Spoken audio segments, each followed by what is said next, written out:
Hi, it's Deanna, and this is an update to the previous photo album that I showed you, showing you 1860s, 1870s photos, most of them Civil War time frame.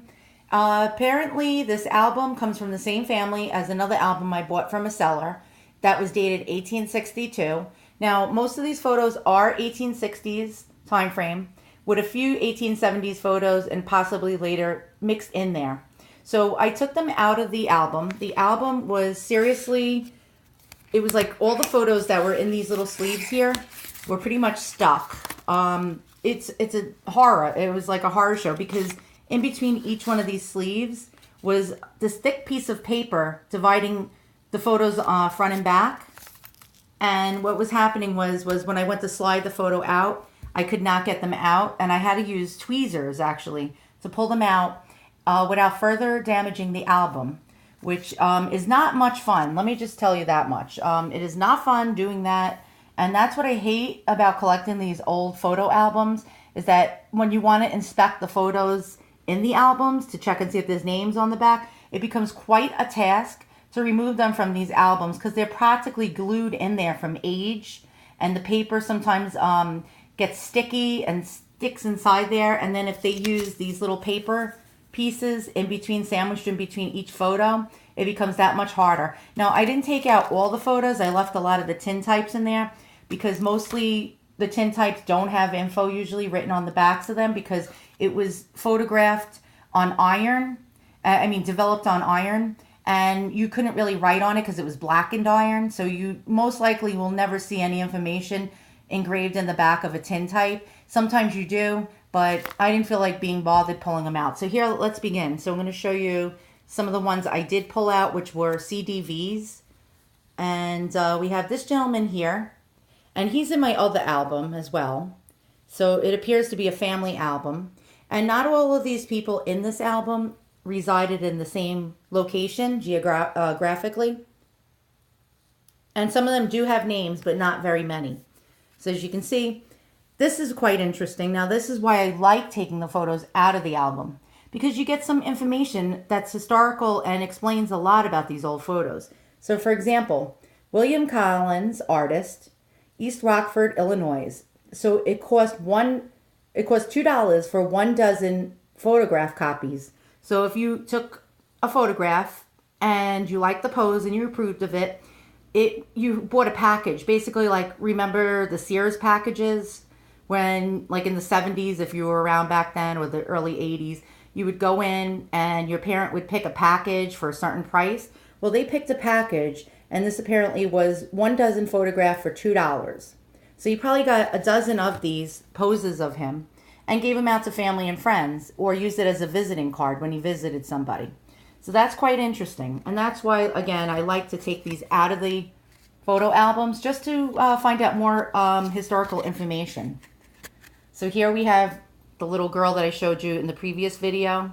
And there's another photograph of her. And there's no information on the front, but on the back we have the photography studio's information. And it almost is not only an advertising piece of the time, but it's like a business card that was placed onto the back of these cards. And that makes it really interesting. Now, here's the lady that I previously told you. I believe she had a really bad health affliction, and it appears she had goiters. And goiters was, I believe it was the problem with your thyroid gland. And as you can see, her thyroid gland is very, very enlarged. And her neck is quite distorted. And either she had some kind of thyroid tumor, Graves' disease, or some kind of hypothyroidism. And there was really no treatment back then for this. So this lady probably didn't live much longer after this photo was taken. Either that or she had very, very bad health, very bad health, and was in probably a lot of pain and couldn't live her life normally. So it's quite sad to see that.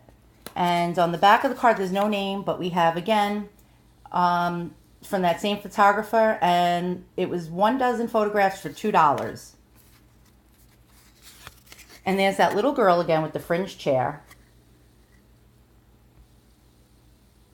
And there's no information on the name of the little girl, but we have a Philadelphia photography studio's business card on the back and the number of the negative. So if she wanted to have the photograph duplicated at any time, she could have gave them that number and ordered more.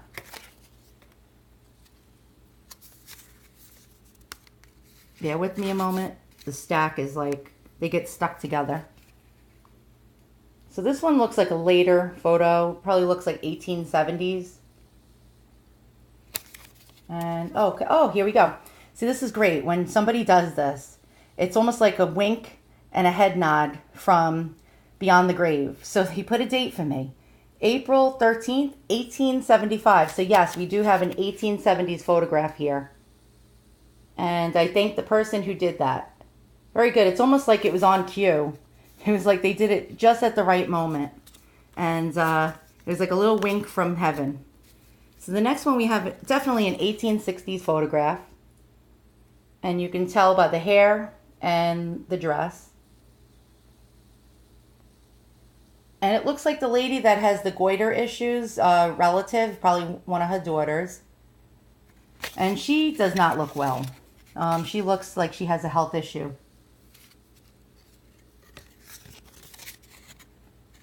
And next we have another 1860s photograph. I really like this lady's hat or the hairpiece that's on her head.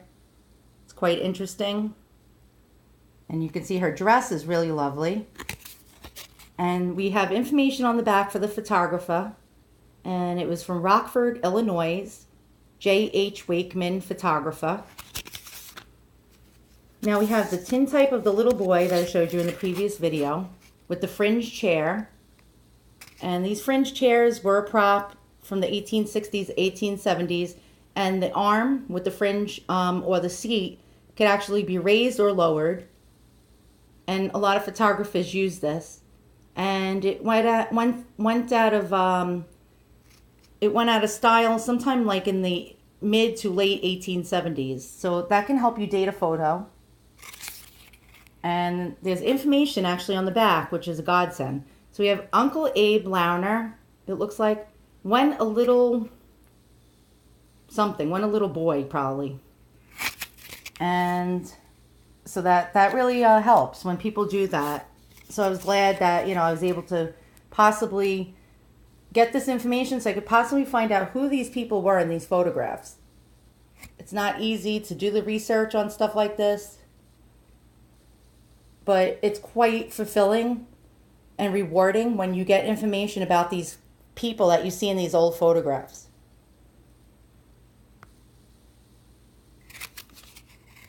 And we have information on the back of the card for the photographer studio. Copies may be had at any time, which I guess that's not true because I cannot go in there now because it's no longer in existence. And so I guess they weren't thinking too much for the future when they put that on the back of the card. So here's another interesting one, very old. And I really like this one. The gentleman's dressed a lot like Abe Lincoln would be at the time. He has a very similar beard and hairstyle. The lady's really interesting as well. She's wearing a really nice outfit. She has a bell-shaped dress.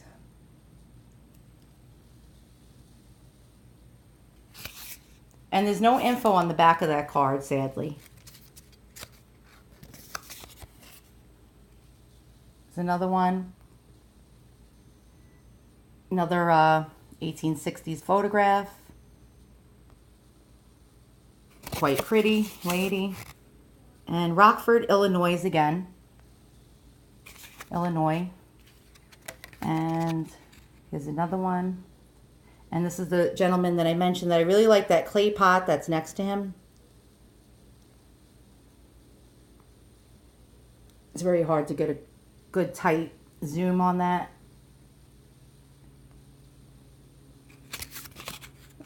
And this guy again, Rockford, Illinois. And oh, I forgot, I just noticed this. The previous picture of this lady does have a name, Miss D. And actually, I'm Miss D. So that's what my nickname is, Miss D. That lady has a really wonderful dress, as you can see. She's wearing a snood, which was like a hairnet. This picture's quite tattered. And the coup de grace, what I call an easy way to date a photograph. So we have a Civil War time frame tax stamp on the back. And they only did this from, I believe, 1864 to 1866. So that really helps you date a photo. And if there's no name or date written on the back, these are wonderful. They're wonderful to help, you know, as a helper, to help you figure out a time frame of an old photo. So here's a smiling man, I call him. And you don't see too many smiling Victorian people, especially during the 1860s when it took approximately 6 minutes to take a photograph because the shutter speed and the exposure time was so slow. And the minute they pulled the shutter and took this photo, he actually got a smile in. So I really like that. It's like he's smiling and, you know, it makes you smile. And you don't see too many of these people smiling in these photographs. So it's a treat. It's a treat to see this. And we have information presented to DC Pratt, Aurora, Illinois. Very interesting. And next we have, my teenage daughter likes to make racket. A minute, I'm filming something. Does my bow look stupid? I don't care about your bow right now. I'm filming a video. I'm filming in a minute. You gotta care about it. I don't think YouTube cares about it. YouTube, do you care about if my daughter's bow looks good? Old antiques that are actually as old as my mother. Listen, you're punished now. I swear. Okay, YouTube, mark my words. The minute this video is done, my daughter is punished. Okay, keep lying to YouTube. Mom, I have a question. Does this look stupid? Hello? Yeah, it looks really retarded. That's not a nice word. Get the bow out of your hair. YouTube, my daughter's bow looks stupid. Okay, I'm sorry. I love you, but it looks, I'm going to be honest. If someone's looking at a photo album 100 years from now and sees you wearing that dumb blue bow, they're going to sit here like me commenting on your photograph and laughing at you. I didn't ask for your, full opinion. I just wanted Okay, all right, take it out. Also, do you have a necklace I could borrow? No, I don't have a necklace you can put. Oh, good Lord, YouTube, I'm sorry. Every I'm sorry, you single didn't help me with time I film a video. Yes.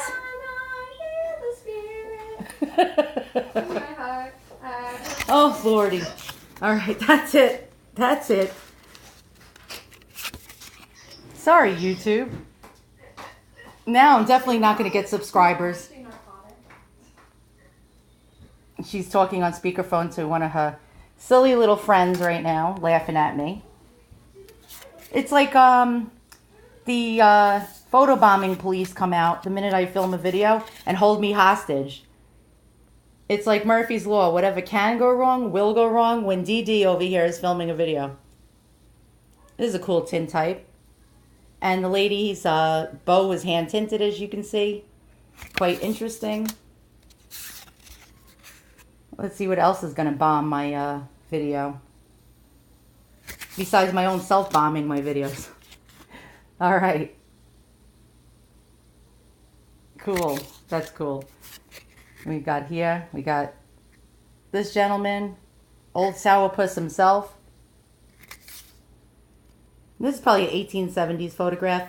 The art on the back of these photos got much bigger and took up more of the space on the back of the card as time went past the 1860s and into the 1870s and above that time frame. So we have information on the bottom, a name, I guess A. Zindars.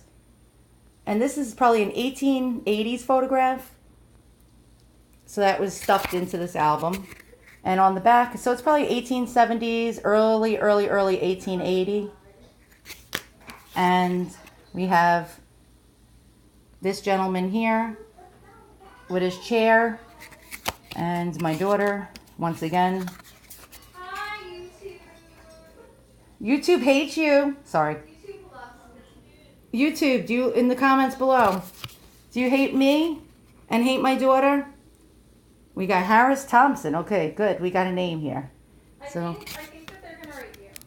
They're like my. Yeah, they're gonna thumbs me down now. No, my daughter's not funny. She thinks she's funny. And again, another probably 70s, 1880s cabinet card. We have Fred Nut. Fred Nut. And excuse me one moment. Erica, YouTube does not need to hear your little teenage conversation. Oh, good Lord. All right. Well, I'm sorry. Mom, you don't have any necklace. No, I don't. I don't have. Daddy doesn't buy me jewelry.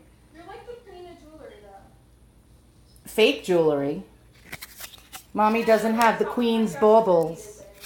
Mommy doesn't have the blue Hope diamond. Sorry.